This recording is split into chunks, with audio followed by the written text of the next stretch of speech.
Hey guys, in this video I'll show you how to install PyCharm on your Mac.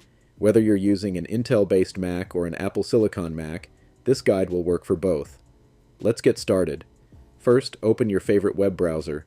I'm using Brave, but you can use Safari, Chrome, or Firefox. In the search bar, type Download PyCharm and hit Enter. Look for the official JetBrains website in the search results and click on it.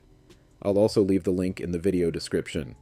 Once you're on the PyCharm download page, select your Mac type, either Intel or Apple Silicon, and click the download button.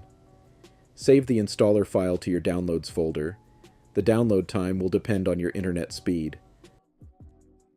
Once the download is complete, locate the installer file in your downloads folder and double-click on it. A new window will pop up. Drag and drop the PyCharm app icon into the Applications folder. This will copy PyCharm to your Applications folder. Once that's done, you can close the window and move the installer to the trash to free up space. Now, open Finder, go to the Applications folder, and locate PyCharm. Double-click to open it.